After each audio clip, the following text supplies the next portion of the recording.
Hi friends, welcome to medical media tech channel. ఈరోజు మనం శాస్త్రవేత్త గురించి తెలుసుకుందాం. ఈరోజు కార్ల్ ల్యాండ్స్టీనర్ గురించి మనం తెలుసుకోబోతున్నాం. ఇప్పటి వరకు మనము చాలామంది శాస్త్రవేత్తల గురించి కూడా తెలుసుకున్నాం కదా. కానీ ఇప్పుడు వచ్చేసి కార్ల్ ల్యాండ్స్టీనర్ అని అంటే ఈ ఎంఎల్టీ వాళ్ళకు చాలా ఇంపార్టెంట్ అయిన శాస్త్రవేత్త. ఎందుకు అంటే ప్రతి ఎగ్జామ్లో కూడా ఈ కార్ల్ ల్యాండ్స్టీనర్ గురించి అడుగుతారు. ఫస్ట్ ఇయర్లో బిఎస్ఎంఎల్టీలో కానీ ఎంఎల్టీలో కానీ కార్ల్ ల్యాండ్స్టీనర్ గురించి కంపల్సరీ అడుగుతారు. ఎందుకు అంటే ఇతను ఏం కనిపెట్టాడు, ఎందుకు ఇతని గురించి ఎక్కువగా అడుగుతారు అంటే బ్లడ్ డొనేషన్ ఎలా చేయాలి అంటే బ్లడ్ డొనేషన్ చేసినప్పుడు చాలామంది మరణిస్తున్నారు. ఎందుకు మరణిస్తున్నారు, బ్లడ్ రక్త మార్పిడి చేయడంలో ఎందుకు మరణిస్తున్నారు అని ఇతను కనిపెట్టాడు. ఏం కనిపెట్టాడు అంటే రక్తంలో ప్రతి ఇద్దరు వ్యక్తులలో పరిచయం ఉన్న ప్రతి ఇద్దరు ముగ్గురు వ్యక్తులలో రెండు గ్రూపులు అంటే డిఫరెంట్ గ్రూపులు ఉండడం అనేది అతను కనిపెట్టడం జరిగింది.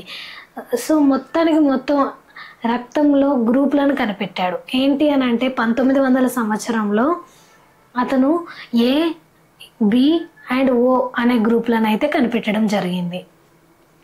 ఏ బ్లడ్ గ్రూప్ ఉన్న వాళ్ళు ఏ బ్లడ్ గ్రూపులు వాళ్ళకు రక్తదానం చేయొచ్చు, బి రక్తం గ్రూప్ ఉన్న వాళ్ళు బి వాళ్ళకు మాత్రమే డొనేట్ అనేది చేయవచ్చు, ఓ ఉన్న వాళ్ళు ఓ వాళ్ళకు డొనేట్ చేయొచ్చు, తీసుకోవచ్చు, అండ్ ఏ వాళ్ళకి తీసుకోవచ్చు, బి వాళ్ళకి తీసుకోవచ్చు అని తెలుసుకున్నారు. అండ్ RH ఫ్యాక్టర్ అని కూడా మనకు తెలుసు కదా. అంటే ఏంటి, A positive A negative, B positive B negative, AB positive AB negative, O positive O negative. ఇలా ఏంటి RH ఫ్యాక్టర్ అని అంటే రీసస్ అనే ఒక మంకీ ఆర్బీసీ పైన ఒక యాంటీజెన్ అనేది కనిపెట్టడం జరిగింది. ఆ యాంటీజెన్ ఉన్న వాళ్ళకు RH పాజిటివ్. ఆ యాంటీజెన్ ప్రతి ఒక్కరిలో ఉండాలని లేదు, అది మనకి జంతువులలో రక్తంలో అండ్ హ్యూమన్ బాడీస్ రక్తంలో కూడా ఈ RH ఫ్యాక్టర్ అనేది ఉంటుంది. అది ఎక్కడ ఉంటుందంటే ఆర్బీసీ సర్ఫేస్ పైన, ఆర్బీసీ పైన ఇది ఈ ప్రతిజనకం అనేది ఉంటుంది. RH అంటే రీసిస్ అనే కోతి ద్వారా, అంటే ఆ కోతిలో ఉండడం గమనించారు. ఆ కోతి ద్వారా అందరిలో ఉంటుందని కనిపెట్టడం జరిగింది. ఆ RH అనే ప్రతిజనకం ఉన్న వాళ్ళ దాంట్లో RH పాజిటివ్ అనేది వస్తుంది. అంటే ఏ పాజిటివ్ అని ఎందుకు అన్నామంటే ఏ అంటే ఏ ఉన్న బ్లడ్ గ్రూప్ వాళ్ళు, RH అని అంటే రీసిస్ దాంట్లో RH అనే ఫస్ట్ లెటర్ అనేది తీసుకొని పాజిటివ్, RH పాజిటివ్ ఉంది. RH నెగిటివ్ ఉన్న వాళ్ళకు ఆ ప్రతిజనకం అనేది ఆ ఆర్బీసీ పైన లేదు కాబట్టి RH నెగిటివ్. సో ఇప్పుడు మనము రక్తంలో ఎలా మనము వర్గాలను ఇతను కనిపెట్టాడు అని అంటే ఏ అనే బ్లడ్ గ్రూప్ ఉన్న వాళ్ళ ఆర్బీసీ పైన ఏ అనే యాంటీజెన్స్ మాత్రమే ఉంటాయి, బి అనే బ్లడ్ గ్రూప్ ఉన్న వాళ్ళ పైన బి యాంటీజెన్స్ ఉంటాయి, ఏబి బ్లడ్ గ్రూప్ ఉన్న వాళ్ళ దగ్గర ఏబి అనే యాంటీజెన్స్ ఉంటాయి, ఓ రక్త గ్రూప్ ఉన్న వాళ్ళ దగ్గర ఎలాంటి యాంటీజెన్స్ అనేటివి ఉండవు. ఇది ఓన్లీ రక్తంకి సంబంధించిందా అని అంటే ఓన్లీ ఆర్బీసీకి సంబంధించింది కాదు, ఇది ప్లాస్మాకి సంబంధించింది కూడా. ఎందుకు అంటే ఈ యాంటీజెన్స్ యాంటీబాడీస్ పైన ఫైట్ చేస్తాయి కాబట్టి మనకు ఇక్కడ ప్లాస్మా వచ్చేసరికి ఏ యాంటీజెన్ ఏ బ్లడ్ గ్రూప్ ఉన్న వాళ్ళ దగ్గర బి అనే యాంటీబాడీ అనేది ప్రజెంట్ అయి ఉంటుంది. ఇక్కడ రివర్స్ అన్నట్టు. అండ్ బి ఉన్న వాళ్ళ దగ్గర ఏ అనేది యాంటీజెన్ అనేది యాంటీబాడీ అనేది ప్లాస్మాలో ఉంటుంది. ప్లాస్మా అంటే ఏంటి, మన రక్తంలో ఉండే ద్రవరూపమైన పదార్థం. ఆ ద్రవరూపమైన పదార్థంలో ఈ యాంటీబాడీస్ అనేటివి ఉండడం జరుగుతుంది. ఆ యాంటీబాడీస్లో ఏ బ్లడ్ గ్రూప్ ఉన్న వాళ్ళకు బి యాంటీబాడీస్ ఉంటాయి, బి బ్లడ్ గ్రూప్స్ ఉన్న వాళ్ళకు ఏ యాంటీబాడీస్ ఉంటాయి, ఏబి ఉన్న వాళ్ళకు ఎలాంటి యాంటీబాడీస్ అనేటివి ఉండవు. అండ్ ఓలో యాంటీజెన్స్ ఉండవు కాబట్టి వాళ్ళకు యాంటీబాడీస్ అనేటివి మాత్రమే ఉంటాయి. సో ఇది రక్తంలో ఏంటి ఇలా డిఫరెన్స్ అనేటివి చేశారు. RH వచ్చేసరికి అది కూడా ఒక డిఫరెంట్ అయిన ప్రతిజనకం కాబట్టి RH అనేది ఫ్యాక్టర్ కనిపెట్టడం జరిగింది, RH ఫ్యాక్టర్.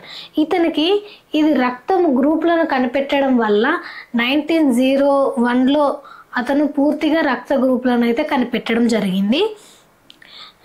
దానికి అతనికి నోబెల్ ప్రైజ్ వైద్య శాస్త్రంలో అతనికి 1930లో నోబెల్ ప్రైజ్ అనేది వచ్చింది రక్త గ్రూపులను.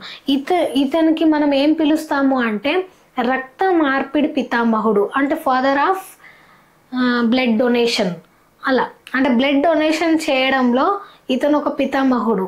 ఎందుకంటే ఇతను కనిపెట్టాడు ఇలా ప్రతి ఒక్క మనుషుల్లో బ్లడ్ గ్రూప్స్ డిఫరెంట్స్ ఉన్నాయి కాబట్టి మనం రక్త మార్పిడి ఈజీగా చేసుకోగలుగుతున్నాం అని కనిపెట్టాడు కాబట్టి ఇతన్ని రక్త మార్పిడి పితామహుడుగా అంటారు.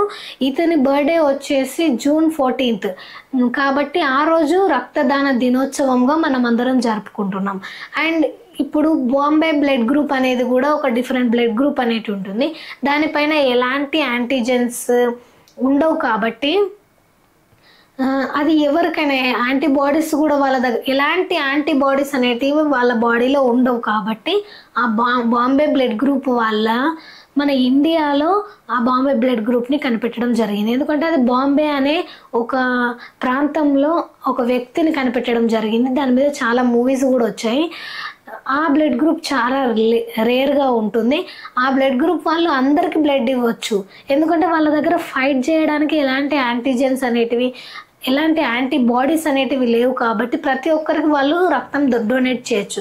కానీ వాళ్ళు తీసుకోవడంలో మాత్రం బాంబే బ్లడ్ గ్రూప్ వాళ్ళనే తీసుకోవచ్చు. ఇప్పుడు మనం ఓ వాళ్ళ దాంట్లో కూడా ఎలాంటి యాంటీజెన్స్ లేవు, అంటే ఇక్కడ ఫైట్ చేయడానికి యాంటీజెన్స్ లేవు కాబట్టి వాళ్ళు కూడా ప్రతి ఒక్కరికి యూనివర్సల్ డోనర్ అని అంటారు. ప్రతి ఒక్కరికి కూడా O అనే వాళ్ళు రక్తదానం చేయొచ్చు. ఎవరు తీసుకోవచ్చు అంటే AB నెగిటివ్ వాళ్ళు ప్రతి ఒక్కరి నుండి మనం రక్తం అనేది తీసుకోవడం జరుగుతుంది. ఇప్పటికీ శాస్త్రవేత్తల గురించి అయితే మనకు చాలా శాస్త్రవేత్తల గురించి మనం తెలుసుకున్నాం. నెక్స్ట్ వీడియో టాపిక్లోకి వెళ్తాం మనము. నెక్స్ట్ బ్లడ్ అంటే ఏంటి, బ్లడ్లో గ్రూప్స్, ఇంకా బ్రీఫ్గా చాలా మనము టోటల్ బ్రీఫ్గా తెలుసుకోవడం అయితే జరుగుతుంది. ఇప్పటి వరకు అయితే ఈ కార్ల్ ల్యాండ్స్టీనర్ గురించి తెలుసుకున్నాం కదా. నెక్స్ట్ వీడియోలో వేరే టాపిక్తో మీ ముందుకు వస్తాను. Thank you for watching.